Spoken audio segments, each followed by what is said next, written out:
Mario vs Donkey Kong is a mishmash of certain entries from both the Mario and Donkey Kong series. It's a sort of mix of Donkey Kong, Donkey Kong Jr. and Super Mario Bros. 2, but doesn't ride on the coattails of those games. It brings back elements from the latter games which haven't really been seen since. Seeing the direction that the Donkey Kong series went in with the birth of Donkey Kong Country, it's nice for them to release a game that takes the series back to its roots. What we're left with is a fun little puzzle platformer where Donkey Kong, after years of playing the good guy, retakes the family mantle as the villain. The game's graphics are in some ways comparable to Donkey Kong Country. While it doesn't use the same art style, it is similar in its use of 3D sprites on a 2D backdrop.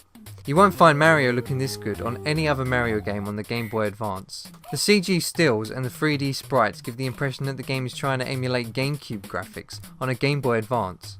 While it doesn't reach those heights, it still looks great. What's also great is the game's smooth controls.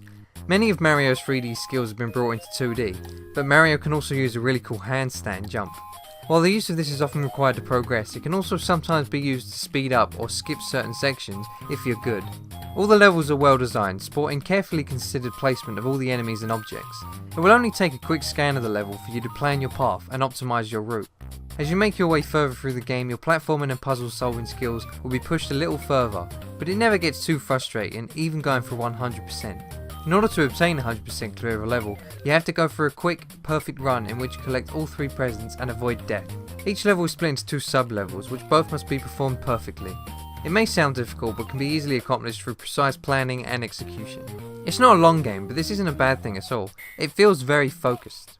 Every single level starts with a hint teaching you a new mechanic, or how to use specific abilities or objects in new ways. All 6 worlds only contain 8 levels. These levels don't really retread the same territory and mostly come with new ideas, rather than just padding the game with repetition. Of these 8 levels, one is always a Lemmings style mini Mario stage, and one is an action focused Donkey Kong boss stage. Splicing these stages in with the main levels helps break up the gameplay in a way that is a nice relief, but doesn't ruin the pacing. While not the grandest game in the world, Mario vs Donkey Kong is a nice fun little puzzle platformer that fits right at home in the portable Game Boy Advance's library.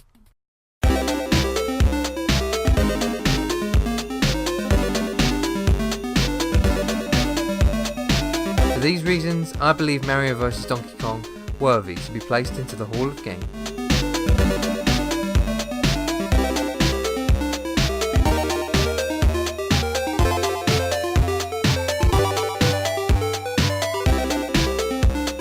Thanks guys for watching another episode of Hall of Game, and as always I'll be streaming the game on Twitch shortly after this episode has been uploaded, so if you want to see me stream some Mario vs Donkey Kong, then head over to my Twitch channel.